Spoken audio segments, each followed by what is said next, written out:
할렐루야.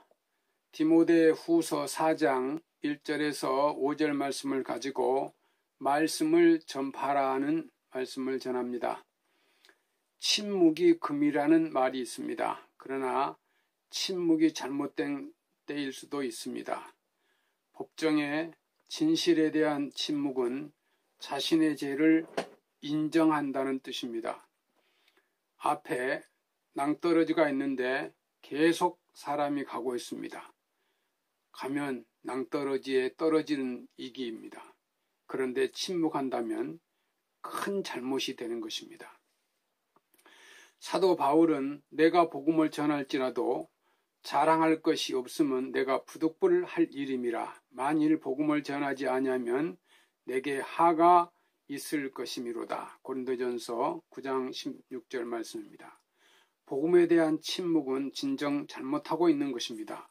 디모데 후서에 나타난 사도 바울의 고백입니다. 디모데 후서는 사도 바울의 유언 같은 편지입니다. AD 67년경에 사도 바울이 로마 감옥에 두 번째 투옥됩니다. 순교 직전입니다. 에베소에 사역하고 있는 디모데에게 편지를 씁니다. 감옥 속에서 죽음을 앞두고 있는 상황에서도 사도 바울에게는 이 확신이 있었습니다. 이 복음을 위해 나를 사도와 선생으로 세웠다. 이로 인해 내가 다시 이러한 고난을 당하지만은 나는 부끄러워하지 않는다. 내가 믿고 있는 이 분을 알기 때문이며 내가 맡은 이 것을 그분께서도 그날까지 지켜주실 수 있음을 확신하기 때문이다. 사도 바울은 로마 감옥에서 죽어갈 이유가 없었던 사람입니다. 그는 죽어가 있는 상황에서도 후회가 없습니다. 원망도 없습니다. 불평도 없습니다. 자신의 신세를 한탄하지도 않았습니다. 그 모든 상황을 한마디로 표현한 것이 부끄러워하지 않는다는 것입니다.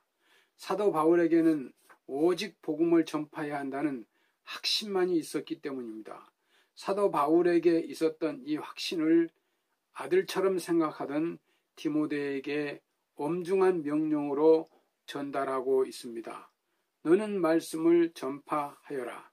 때를 얻든지 못 얻든지 항상 힘써라. 끝까지 오래 참고 가르치며 책망하며 경계하며 권면하여라는 말씀을 전파하는 것이 얼마나 엄숙한 일인지 여기서 강조합니다. 말씀을 전파하는 일은 절박하게 해야 합니다. 때를 얻든지 못 얻든지 항상 힘써야 합니다. 또한 말씀을 전파하는 일은 끈기 있게 해야 합니다. 말씀 전파는 절박한 일이지만 인간적인 방법으로 조급하게 이루어지지는 않습니다. 하나님의 역사와 때를 기다리는 인내가 필요합니다. 또한 말씀을 전파하는 일은 적절하게 이루어져야 합니다. 어떤 사람에게는 바로 잡아주고 어떤 사람에게는 또 책망하고 어떤 이들은 격려해야 합니다. 예수님을 만나는 사람마다 적절한 만남을 예수님은 가지셨습니다. 바리새인들을 책망하셨지만 죄에 빠진 이들은 격려하고 위로하고 변화시켰습니다. 사도 바울이 왜 말씀 전파를 엄숙히 명령합니까? 그 이유는 심판 때문입니다. 하나님 앞과 산 사람과 죽은 사람을 심판하실 그리스도 예수 앞에서 그분의 나타나실 것과 그분의 나라를 두고 내가 엄숙히 명령한다. 말씀 전파의 가장 중요한 이유는 임박한 심판 때문입니다. 성경의 모든 약속은 다 이루어졌습니다. 이제 남은 것은 예수님이 다시 오셔서 심판하심입니다. 성도 여러분, 우리는 구원의 소식을 전해야 합니다. 구원이란 심판을 전제로 하는 것입니다. 심판으로부터 구원, 심판 가운데 구원이 있습니다. 말씀을 전파해야 하는 이유는 심판이 오고 있기 때문입니다. 사도 바울이 디모데 후서를 쓸 때 이 네로 황제의 핍박이 시작됩니다. 그 이전에는 비교적 로마 황제의 관리들이 이 사도 바울의 이 재판을 공정하게 다루었습니다. 그러나 네로 황제 시절에는 유대 지도자들과 완전히 결탁했기 때문에 사도 바울이 풀려날 수 있는 희망이 없는 상황입니다.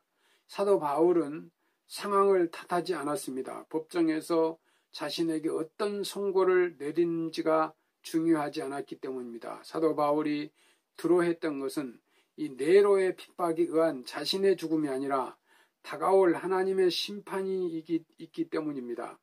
사도 바울은 속으로 이렇게 외쳤던 것입니다. 로마 황제가 나를 사형에 처할 수 있으나 다가오는 심판을 막을 수는 없는 것이다.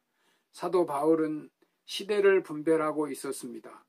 지금 네로 황제에게 핍박을 받아 복음 증거에 방해가 되고 있지만 장차 오는 시대에는 더욱 복음을 해방할 것이고 하나님의 심판의 때가 임박하면 사람들은 더욱 말씀을 들으려 하지 않으며 교회를 핍박할 것을 알았습니다.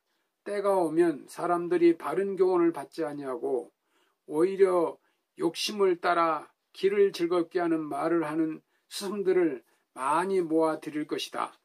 또 그들은 진리에서 돌이켜 허황된 이야기에 귀를 기울일 것이다. 디모데후서 4장 3절 4절 말씀입니다. 이것이 오늘 이 시대의 분위기 아닙니까? 사람들이 이 세상의 헛된 이념에 더욱 귀를 기울입니다. 바른 교훈을 말하고 있는 하나님의 말씀에 귀를 기울이지 않습니다. 예수님께서 말씀하신 이 종말의 특징들이 그대로 이루어지고 있습니다. 마태복음 24장에 나타난 예수님이 말씀하신 종말의 5가지 특징이 있습니다. 첫째, 많은 적 그리스도가 출발한다.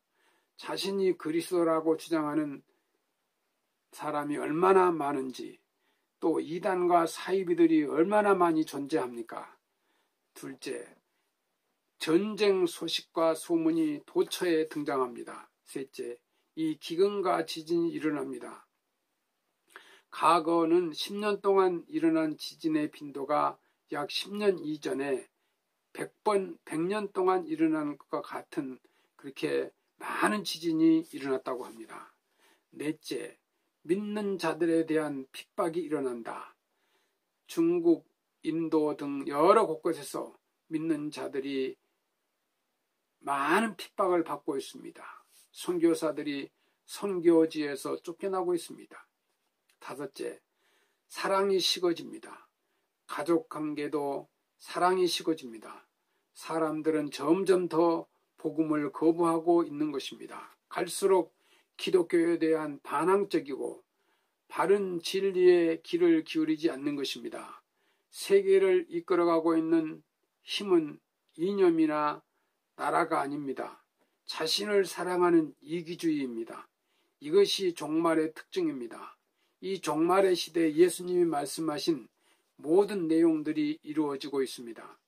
이 종말의 심판이 다가오고 있습니다. 사도 바울이 예언했고 예수님이 말씀하신 마지막 종말의 때가 다가올 이 하나님의 심판 앞에서 우리가 해야 할 일, 가장 중요하고 시급한 일은 말씀을 전파하는 것입니다. 구원의 길, 생명의 길, 영원한 소망의 길을 전하는 것입니다. 이것은 마치 사마리아 성 안에 있는 사람들이 살 수 있는데 이 두려움과 공포 속에 죽어가는 것을 내버려 두는 것과 같습니다. 전하지 않을 수 없는 것입니다. 내가 복음을 전하지 않으면 내게 화가 있을 것 같은 거룩한 부담감이 있어야 합니다. 성령의 인도하심 가운데 있는 이 영혼들은 동일한 마음을 가질 수밖에 없습니다. 절망에서 소망으로 생명이 없는 죽음의 땅에 생명을 전해줘야 합니다. 심판에 처해 있는 이들에게 구원을 전해주는 말씀 전파의 부르심으로 기쁨으로 받아들이고 주님의 증인됨에 함께 참여할 수 있는 길로 걸어가는 것이 마지막 심판을 앞둔 종말의 때에 모든 성도들이 함께 해야 할 일입니다. 기쁨의 길이요 영광의 길입니다. 말씀을 전파하라. 마태복음 28장 18절 말씀에 하늘과 땅의 모든 권세를 내게 주셨으니 그러므로 너희는 가서 모든 민족으로 제자를 삼아 아버지 아들과 성령의 이름으로 세례를 베풀고 내가 너희에게 분부한 모든 것을 가르쳐 지키게 하라. 볼지어다 내가 세상 끝날까지 너희와 항상 함께 있으리라 하시니라. 백석교회 성도 여러분, 복음 전파는 주님의 명령입니다. 전도할 수 있는 기회에 전도하며 사명을 다하는 여러분이 되시기를 주의 이름으로 축원합니다. 감사합니다.